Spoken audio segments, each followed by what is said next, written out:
السلام عليكم ورحمة الله وبركاته. إن الحمد لله نحمده ونستعينه ونستغفره ونؤمن به ونتوكل عليه ونعوذ بالله من شرور أنفسنا ومن سيئات أعمالنا. من يهده الله فلا مضل له ومن يضلله فلا هادي له. نشهد أن لا إله إلا الله وحده لا شريك له ونشهد أن سيدنا ومولانا محمدا عبده ورسوله. أما بعد، فقد قال الله تبارك وتعالى في القرآن المجيد والفرقان الحميد: أعوذ بالله من الشيطان الرجيم، بسم الله الرحمن الرحيم. إنما المؤمنون إخوة فأصلحوا بين أخويكم واتقوا الله لعلكم ترحمون. وقال النبي صلى الله عليه وسلم: يا أيها الناس، ألا إن ربكم واحد وإن أباكم واحد، ألا لا فضل لعربي على أعجمي ولا لأعجمي على عربي ولا لأحمر على أسود ولا لأسود على أحمر إلا بالتقوى. صدق الله العظيم وصدق رسوله النبي الكريم، ونحن على ذلك من الشاهدين والشاكرين، والحمد لله رب العالمين.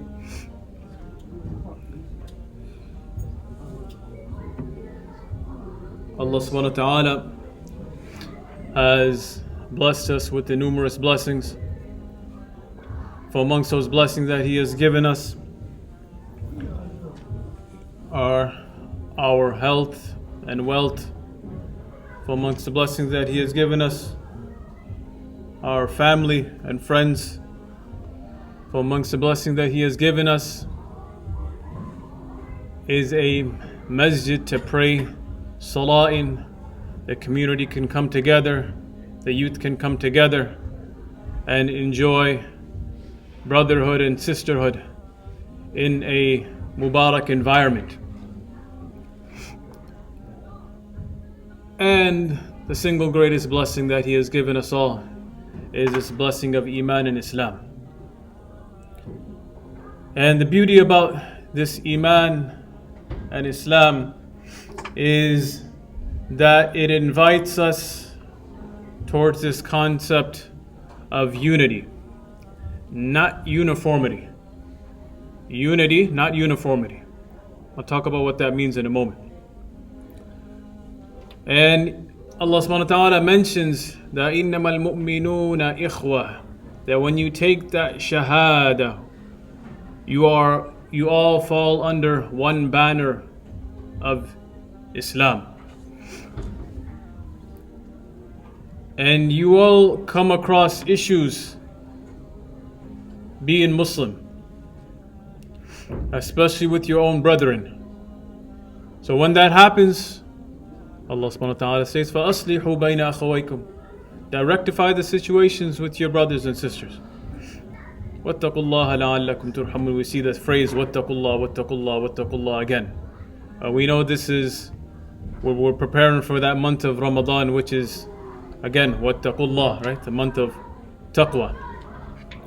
And in the month of Ramadan, we display this type of community that we don't honestly see outside of the month of Ramadan. Whether it's for Taraweeh, whether it's for iftar or suhoor, whatever the case may be. Giving zakat, giving sadaqah, there is this display of unity. And every week or every other week we see that brother accepted Islam or that sister accepted Islam. So the amount of Muslims grow, and that's a ni'mah, that's a blessing from Allah subhanahu wa ta'ala.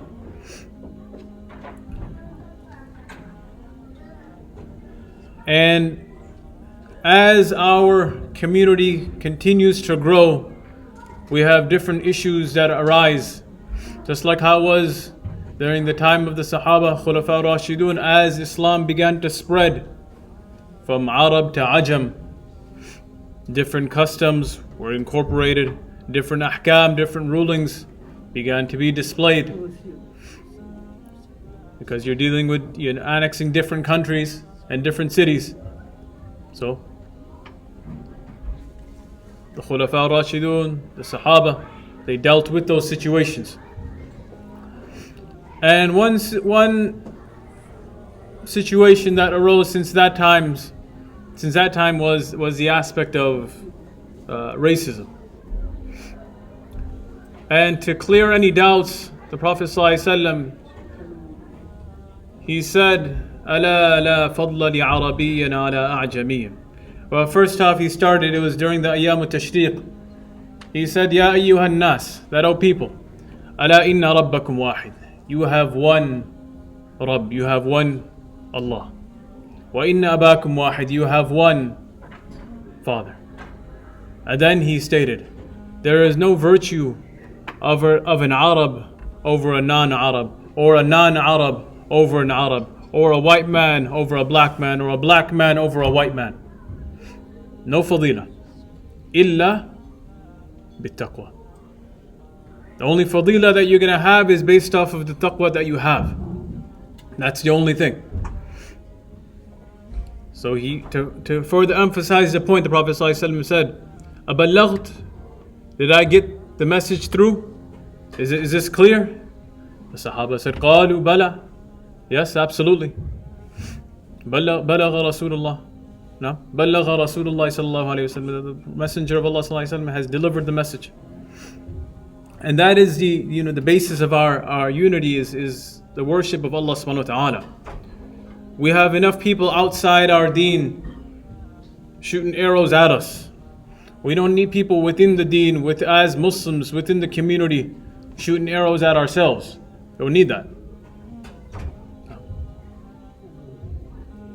And it's for that reason Allah subhanahu wa ta'ala stated that inna akramakum indallahi atqakum, that the most honorable from amongst you is that individual who has the most taqwa. That's why the Prophet ﷺ said that. He said, Man sarrahu an yakuna akram an-nas falyattaqillah. That whoever wants to be happy that he becomes the most honored of people, then he should have taqwa. He should have taqwa. Prophet ﷺ said, لا تقاطعوا ولا تدابروا ولا تباغضوا ولا تحاسدوا وكونوا عباد الله إخوانا ولا يحل لمسلم أن يهجر أخاه فوق ثلاث. Anas ibn Malik radiallahu anh, who was one of the last Sahaba to pass away, who spent so much time in the companionship of the Prophet ﷺ, he said that the Prophet ﷺ said that don't ever, when you're dealing with Muslims, don't ever stop talking to one another. Don't ever desert them. Don't ever nurse any hatred towards them. Don't ever be jealous of their achievements. وَكُونُوا عِبَادَ اللَّهِ إِخْوَانًا. How he did tell you to do something though. He said that you show this aspect of ukhuwah, brotherhood and sisterhood.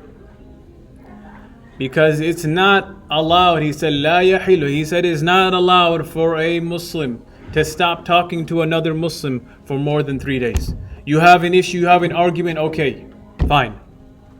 Yes, you might not be so buddy-buddy with every single individual in the community. Now, but you get into an argument, fine. One day you might be angry. You cool off. 1 day later, 2 days, 3 days.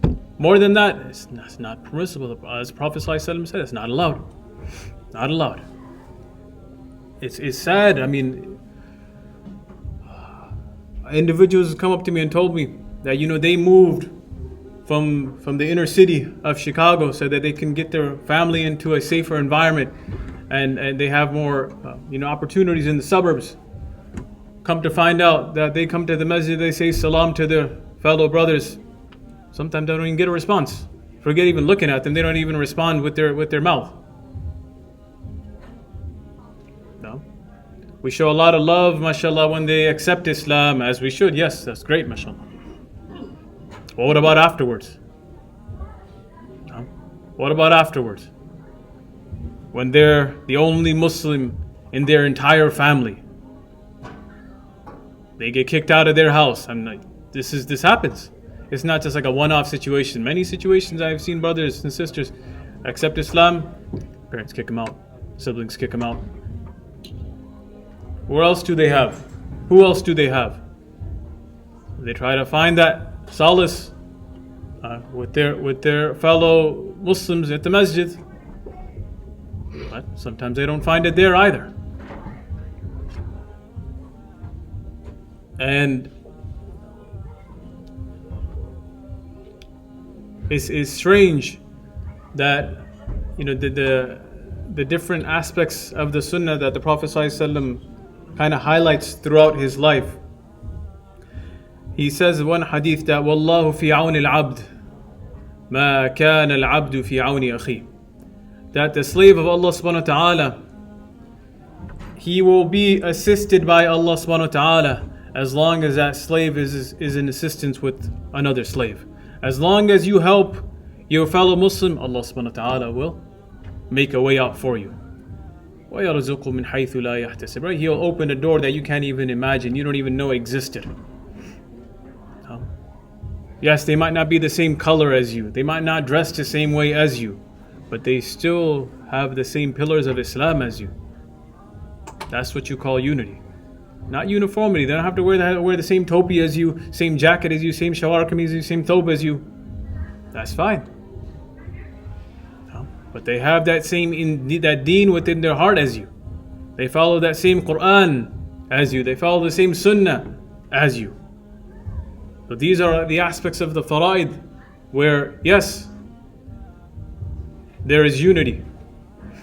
Okay, but in these secondary issues, they're not always going to be unity.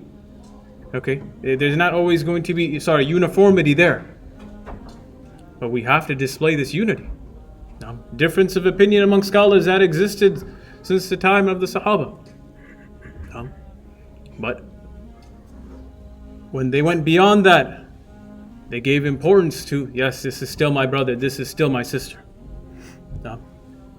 Imam Ibn Abdul Barr, Qurtubi, he mentions in his book Jami' al-Bayan, he says that Yahya ibn Sa'id al-Qattan, who was a famous hadith scholar, he said that one scholar would issue a verdict of impermissibility, and then another scholar would issue the opposite.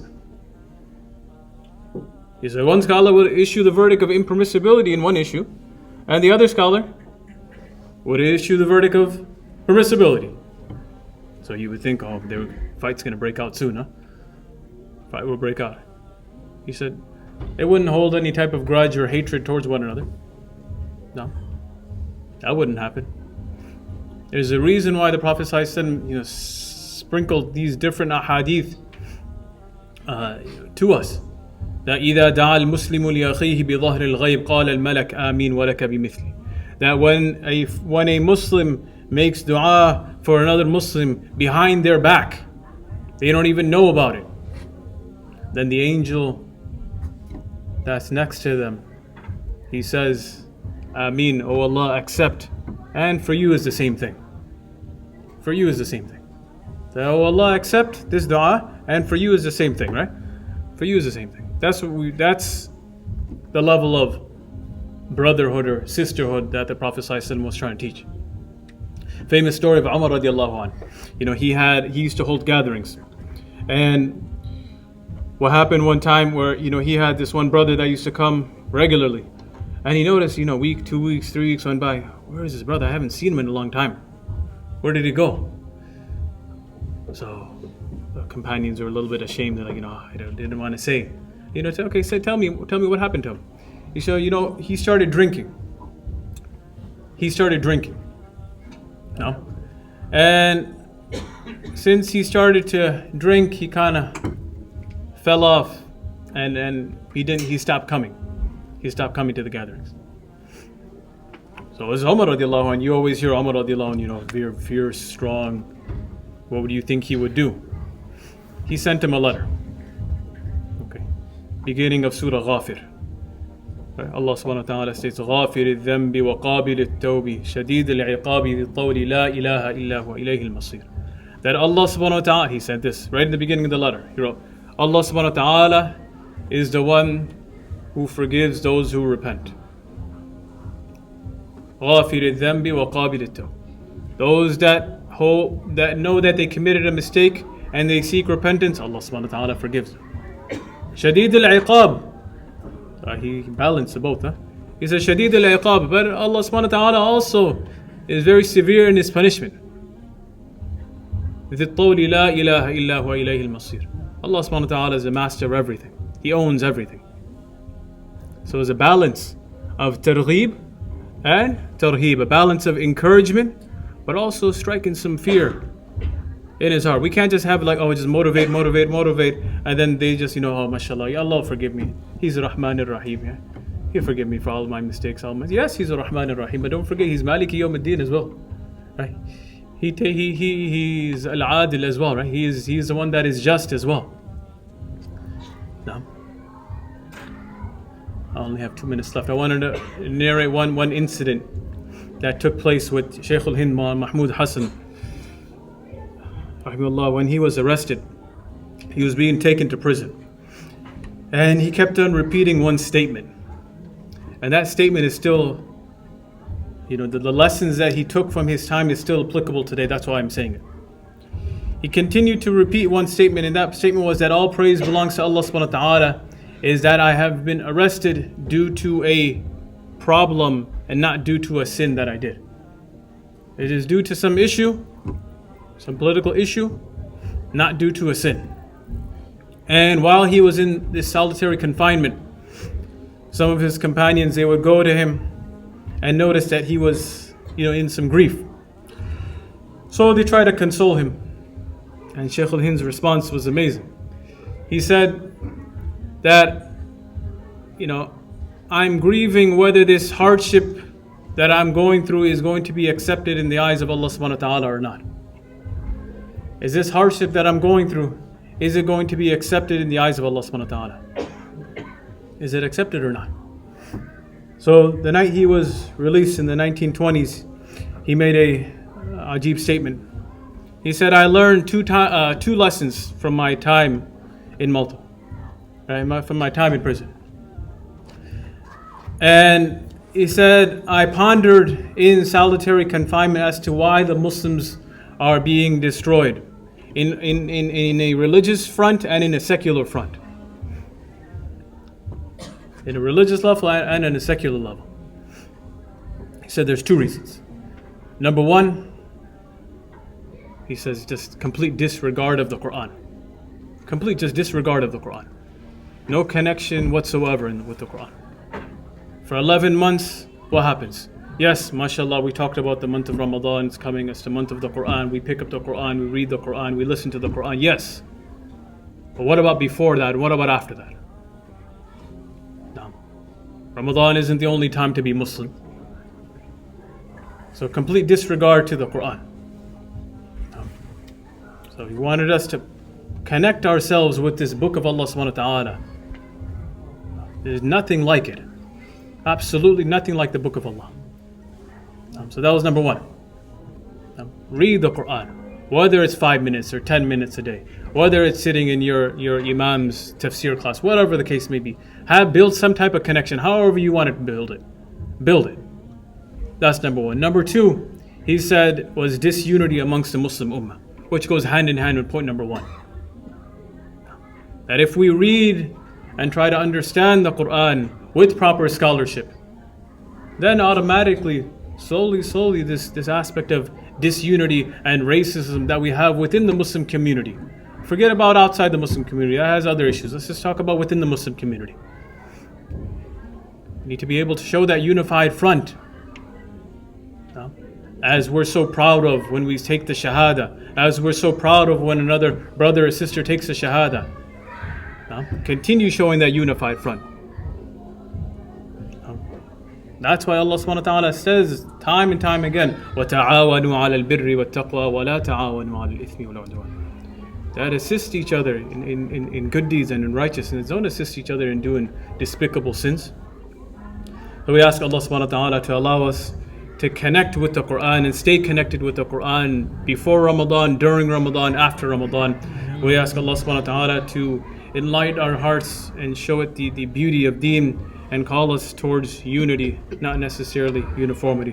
Subhana rabbika rabbil izzati wa salamun ala al-mursaleen walhamdulillahi rabbil alamin.